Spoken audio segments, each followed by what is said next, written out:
found in the fire. The smoke was thick. It burned the eyes and choked the lungs. The sky over the alien desert turned red as the sun dropped behind black mountains. In the middle of the heat and ash, a man struggled to walk. His name was Jack Carter, a human mechanic and cargo pilot. His ship had crashed hours ago after something exploded in the engine. He had pulled himself from the wreck with a bleeding arm, a broken comms unit, and one bottle of water left. He was tired. He could barely walk. But then he saw something move through the smoke. At first, Jack thought it was another survivor. But when he stepped closer, he froze. It wasn't human. There, lying near a broken stone wall, was an alien woman. Her skin was silver and shimmered in the firelight. She wore torn armor and her body was covered in burns and cuts. Her breathing was shallow. Her eyes, narrow and glowing, opened weakly as Jack knelt beside her. He looked around. No one else. Just her. She was dying. Jack took a deep breath. "Can you hear me?" The alien woman blinked slowly. Then her lips moved. Her voice was dry and soft. "Don't let them find me." Then she passed out. Jack didn't know who they were, but the fear in her voice was real. He didn't know her name, he didn't know her people. But one thing he did know: if he left her here, she wouldn't survive the night. He pulled off his jacket and gently covered her. Her skin was hot, too hot. Fever. He had to find shelter. The smoke was getting worse.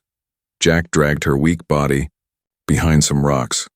He spotted a small cave, half hidden by burnt bushes. He carried her inside, careful not to hurt her more. She was light, too light. Like she hadn't eaten in days. Inside the cave, he started a small fire using parts from his emergency kit. He cleaned her wounds with water and wrapped them using torn pieces from his own shirt. She didn't wake. Jack sat beside her and stared into the fire. His mind raced. Why was she here? What war was she running from? Was she dangerous? Would she try to kill him when she woke up? But something inside him wouldn't let her die. Hours passed. The fire crackled. Outside, a windstorm howled. Then she moved. Jack turned quickly. Her eyes opened. Her silver pupils locked on his face. She looked scared. Her hand twitched near her waist, looking for a weapon that wasn't there. "It's okay," Jack said, gently, raising his hands. "I'm not here to hurt you." She stared at him. "You were injured. I helped," he said. The alien woman blinked slowly. "You human?" "Yes." Her voice was weak, but her words were clear. "You should have left me." Jack gave a tired smile. "I thought about it." She coughed and her body shook. He helped her sit up a little, offering the last of his water. She hesitated, then drank. "My name is Jack," he said softly. The woman didn't speak for a while. Then she whispered, "Zalara." "Nice to meet you, Zalara," Jack said. She looked at him, confused. "Why did you save me?" He shrugged. "You were dying." "But I'm your enemy." Jack shook his head. "Not to me." Zalara stared at the fire. "My people left me. They said I failed them. I was left to die." Jack's expression turned serious. "Then they're not your people." She looked at him again. His face was dirty. His arm was bleeding. Yet he still smiled at her. Zalara's voice dropped. "Your kind is not like what I was told." Jack laughed softly. "You should meet my ex-boss. He's a real monster." She almost smiled. Then outside, a loud sound echoed, a low growl, like metal grinding. Zalara sat up fast, fear in her eyes. "They're coming." "Who?" She stared into the dark. "Hunters. My own kind. If they find us, they'll kill you. And take me." Jack reached for the wrench he had in his belt. "Then we better be ready." She should hate him, Zalara. Sat near the fire, wrapped in Jack's jacket. The flames flickered on her silver skin. She looked stronger now, but her eyes stayed alert, watching every shadow, every sound. She didn't trust him, not fully, and she should hate him. Her people taught her that humans were cruel, greedy, violent. They burned forests, they poisoned skies, they killed without mercy. That's what she had always believed. But this human, he was bleeding. He was tired. Yet he shared his last water. He had even given her his only blanket. Why? Jack sat on the other side of the fire, trying to fix the broken comm device with shaking hands. The silence between them was heavy. "Why are you helping me?" Solara finally asked, her voice sharper now. Jack didn't look up. "I already told you, you were dying. But I'm not your friend. I'm not even your kind." Jack looked at her then, his eyes tired but calm. "I don't need a reason to be decent." Solara blinked. Her heart felt strange. "My people believe kindness is a weakness," she said.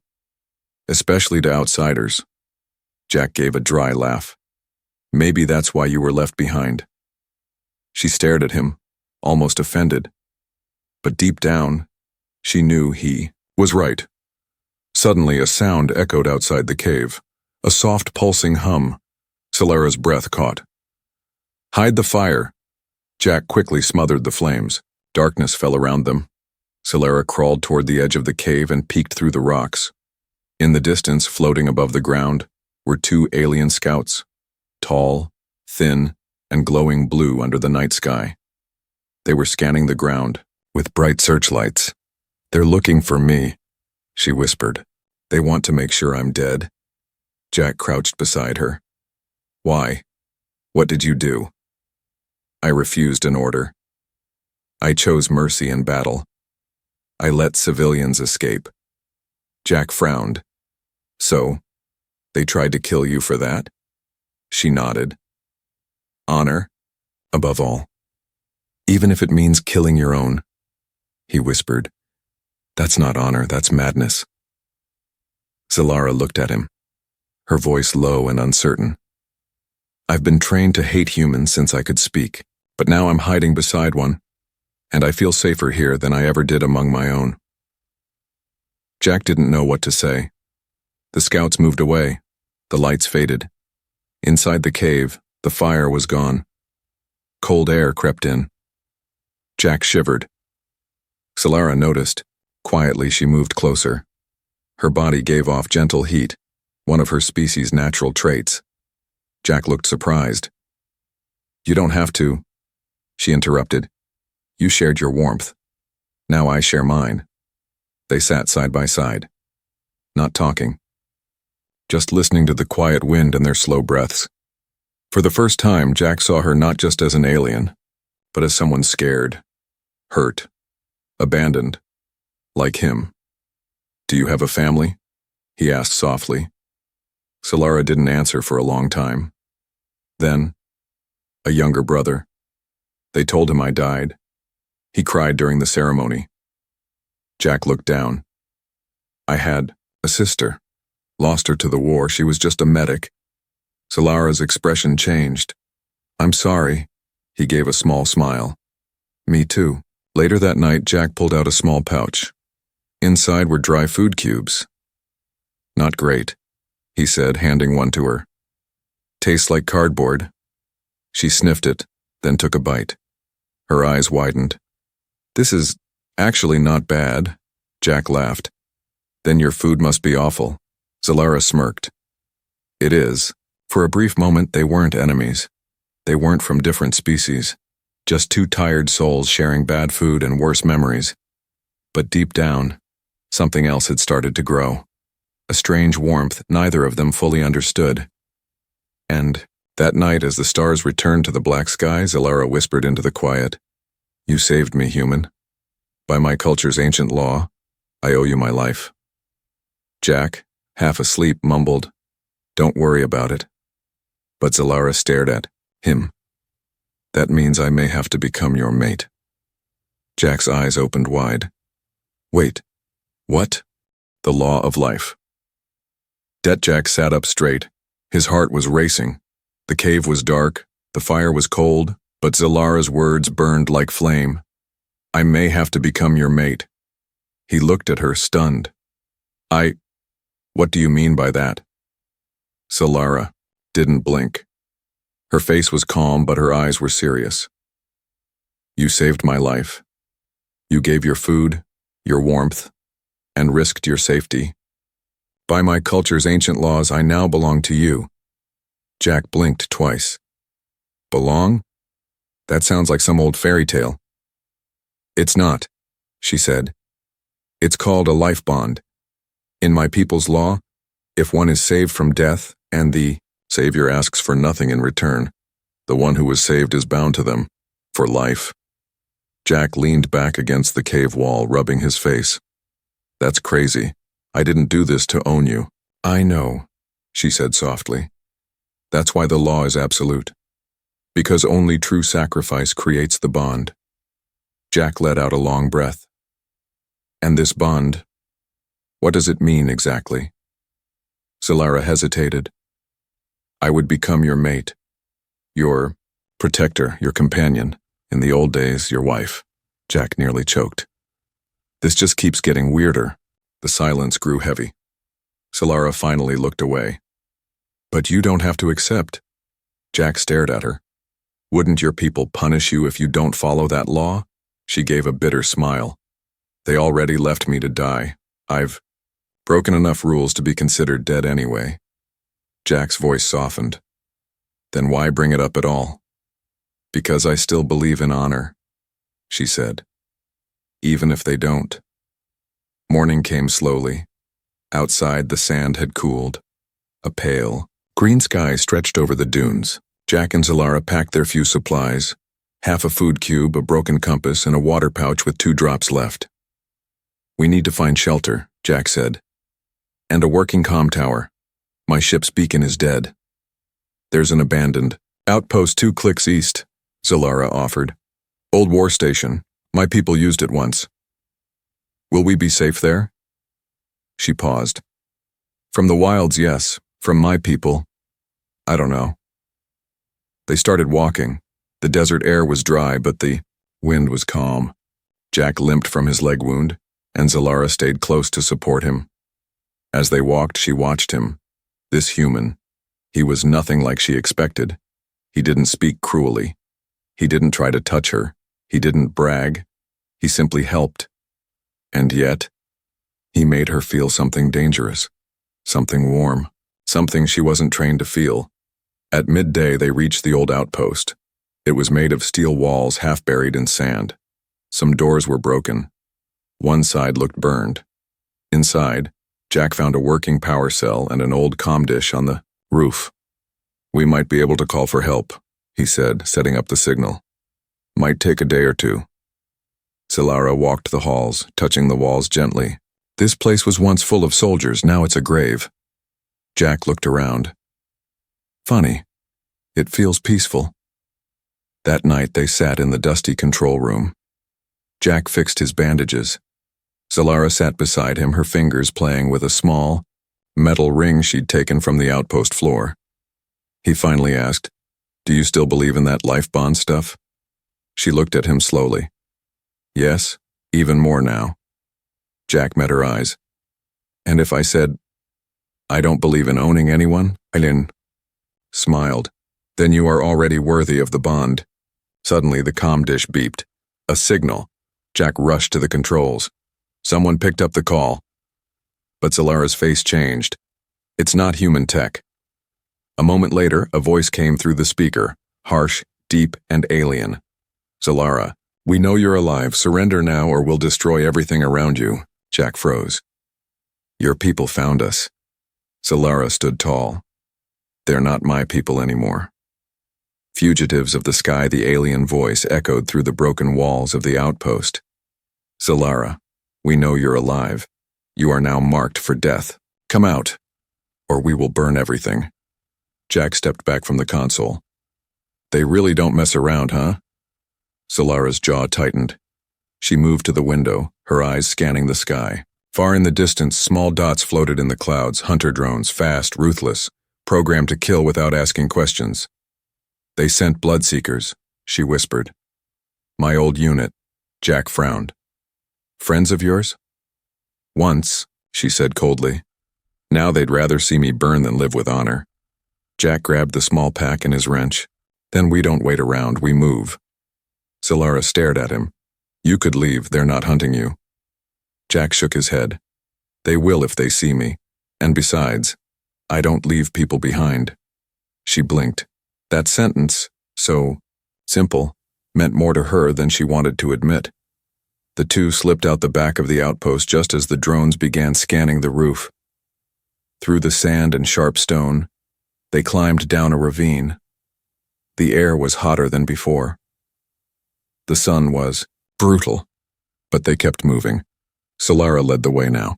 Her strength was coming back fast, and Jack couldn't help but notice. She moved with speed and silence, like a shadow. Is there anywhere we can hide? He asked. There's a canyon nearby. Deep, shielded. Not even scanners can see inside. Sounds perfect. She glanced at him. But it's called the Ravine of Ghosts. He sighed. Of course it is. By sunset, they reached the edge of the canyon. It was massive.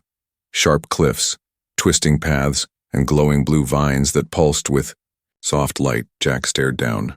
Beautiful. And terrifying. Like most of this planet, Solara said quietly. They climbed down carefully. Jack's leg hurt more with every step, but he didn't complain. Solara noticed. She offered her hand. He hesitated, then took it. Her touch was warm, gentle, different. They found a small cave inside the canyon wall, hidden by thick glowing roots. Inside, Jack collapsed. This place better have room service. Solara sat beside him, holding a strange round stone that gave off heat. She looked at him seriously. They won't stop, Jack. Even if we run. Even if we hide. Then we fight, he said. She looked down. I'm not sure I can. Jack raised an eyebrow. You're a trained warrior. I've seen you walk across a desert half dead and still lead the way. I was trained to follow orders, she said. Not to survive betrayal. Jack was quiet for a moment. Then he said, Then maybe it's time you learn something from a human. She looked at him. What? He smiled. How to fight for yourself. Not for a flag. Not for a commander. Just for what you believe in. Solara's eyes widened slightly. And what if I believe in you? The words hung in the air. Jack opened his mouth, then shut it. His heart was thumping. He looked away. We should get some rest. That night, while Jack slept, Solara stood guard at the cave entrance. She watched the stars. She remembered her people, her brother, her training, the honor they had twisted into something cruel. And now, this human, wounded, stubborn, brave, was teaching her something new. She touched her chest. Her heart beat strangely. Was this what it felt like to be free? But far above, in the clouds, the hunter drones circled in silence. One of them stopped suddenly, its red scanner blinking. It and I found them. Alien Council's judgment. The canyon exploded with red light. Jack woke up to the sound of buzzing, hunter drones. One had spotted them. Its sharp voice shouted in an alien tongue. Solara pulled him to his feet. They found us. We run now. No. Time to pack? Jack asked, grabbing his wrench. No time to breathe. They ran through the narrow paths of the canyon. Blaster beams lit up the walls. Rocks shattered around them. A drone shot hit the ground inches from Jack's boots, sending him flying into the dirt. Solara turned and fired a hidden energy blade from her wrist. The drone dropped, smoking and broken, but more were coming. Suddenly, a booming voice echoed from the sky. Stand down, Elaris of Elaris Prime. You are to be taken for judgment. The human will be spared if he surrenders now. Solara froze. Her face turned pale. Jack stepped beside her. What does that mean? They've called the council, she said softly. The high law of my people. Good, Jack said. Let's talk to them. Solara turned to him, shocked. Don't talk, Jack. They pass judgment. You don't speak, you kneel or die. They were surrounded. Dozens of drones hovered, weapons ready. Behind them, A tall ship landed. From it stepped 5 figures in silver cloaks. Alien nobles, eyes glowing, faces emotionless. One of them pointed at Zalara. You broke command. You refused death. You let an enemy live. Another looked at Jack. And you, human, touched what is not yours. Jack crossed his arms. She's not a thing to be owned. A pause. One of the cloaked figures nodded. Then she has made her choice. According to ancient law, the life bond is valid. Zalara's eyes widened. You accept it? We accept the bond, said the council leader. But the price must be paid. Jack frowned. What price? You must marry her under our law here and now, or we will end the bond with death. The world seemed to stop. Zalara stared at Jack, breathing fast. This isn't a game anymore, they're serious. Jack looked into her eyes. I know. He took a slow step forward. Then let's do it. Zalara blinked. You don't even know what that means. I don't care, Jack said. If it keeps you alive, if it gives us a chance, I'm in. The council members raised their hands. Then the bond will be sealed. Prepare for the joining. Within minutes, a circle was formed in the canyon. The rocks glowed with ancient alien runes. A white flame floated between Jack and Zalara. She was dressed in armor again, polished and regal. Jack wore a simple robe handed to him by the council. The ceremony was short, strange, and powerful. Zalara placed her hand over Jack's heart. I vow to protect you, even if the stars fall. Jack placed his hand over hers. And I vow to never leave you behind. The white flame burst into light. The council spoke as one. By bond of life and fire, you are joined. Let no war break it. But before the silence could settle, a loud metal footstep shook the ground. From behind the council, a tall, armored warrior stepped forward, his face hidden behind a skull-shaped mask. I challenge the bond, he growled. Zalara gasped. No. Not him. Jack looked at her. Who is that? General Kurok, she whispered. My former commander. The one who gave the kill order. The general raised his weapon. This bond is a stain. I will erase it, with blood. Marriage at the edge of war. Jack stood in front of Zalara, his heart pounding. The canyon still glowed from the strange alien wedding flame, but now everything was quiet. Too quiet. The cloaked council members backed away as the towering figure of General Kurok stepped into the light. He wore black armor cracked from battle. His mask, shaped like a skull beast, showed no emotion. But his voice, it was ice. You married a human. Filth, disgrace. This bond is a disease, and I will end it. Zalara stood tall. Her voice shook with fury. You tried to execute me for showing mercy, Kurok. You betrayed the honor you claimed to protect. Kurok raised his weapon, a long plasma spear. I follow true honor. You follow weakness. He looked at the council. According to right, I challenge the bond. Trial by combat. Let death choose who is worthy. Gasps spread through the crowd of guards and drones. One council member stepped forward.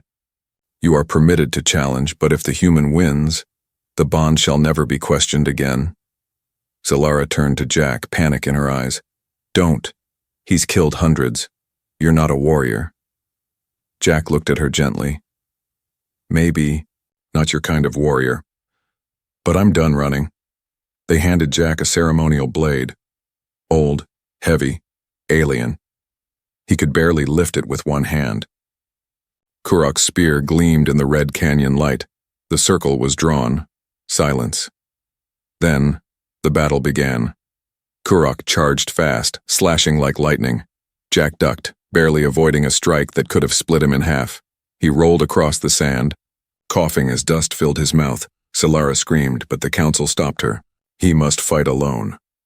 Jack got back on his feet. His side hurt. He swung the blade, missed. Kurok hit him with the spear's handle, knocking him down again. You are nothing, the general growled. Jack spat blood, grinned. Then, why are you trying so hard? The fight dragged on. Jack was bleeding, stumbling, but his eyes stayed locked on Zalara. She stood at the edge, fists clenched, whispering his name like a prayer. Then Jack remembered something she once said. Honor is not about power, it's about choice. And he made a choice. As Kurok lunged for the final blow, Jack dropped the blade and caught the spear with both hands. Kurok was shocked. Jack twisted the weapon, using the general's own strength against him. The crowd gasped as Kurok's weapon flew from his hands. Jack tackled him to the ground. He didn't kill him. Instead, he grabbed the blade and pointed it at Kurok's throat. Yield, Jack said, voice shaking. Kurok hissed. You won't do it. You don't have the heart. Jack's eyes hardened. No, I have the heart. That's why I'm better than you. The council stepped forward. The challenge is over. The bond stands. Jack of Earth has shown strength, restraint, and honor. The drones lowered their weapons. The battle was done. Later that night, Jack sat alone on the cliff edge, bandaged and exhausted. Zalara came beside him, wearing the soft ceremonial robes of her people. You could have died, she whispered. He nodded. I know. Why risk everything for me? He looked at her with a tired smile. Because when I found you in the fire, I saw more than an alien. I saw someone like me, abandoned, hurting, but still strong. Zalara's eyes shimmered. She reached out and took his hand. You've changed everything. No, Jack said. We did. Above them, the stars blinked in silence, but down in the canyon, two souls, once enemies, had rewritten fate itself. From enemies to forever. The stars were still shining when morning touched the edge of the canyon. A soft breeze moved through the broken stone and glowing vines. The war was over. For now. But something deeper had changed. Jack stood near the edge, watching the rising light. His wounds ached, his muscles screamed. But in his heart, there was peace. Behind him, footsteps. He turned. Zalara. She was no longer wearing armor. No longer carrying weapons, just a simple robe tied with silver thread. Her face was calm, but her eyes, those sharp alien eyes, were filled with something soft. Jack, she said, the council has left. And Kurok, he asked, exiled. No more power, no more voice. Jack nodded. Then I guess we're free. Zalara walked closer. Not just free, respected. Our bond was tested, and it held. Jack gave a small laugh. I married an alien in a canyon after being hunted through a desert. If my friends on Earth heard that, Zalara smiled. They'd be jealous. They sat together under a rocky arch. Silence passed easily between them now. I've been thinking, Jack said. What happens next? Zalara tilted her head. You mean, with us? He nodded. Your people still don't fully trust humans. My people won't understand this bond. We don't belong anywhere. Then let's make our own place, she said. A new home, not yours, not mine, ours. Jack looked into her eyes. You really want that? Zalara took his hand. I almost died in fire, but I came back with you. That means something. Jack squeezed her fingers gently. It means everything. Days passed. They traveled far from the canyon, past red mountains and deep jungles. Jack repaired an old ship with Zalara's help. Together they rebuilt it piece by piece, just like they were rebuilding their lives. They didn't talk about the war anymore, or the council, or the betrayal.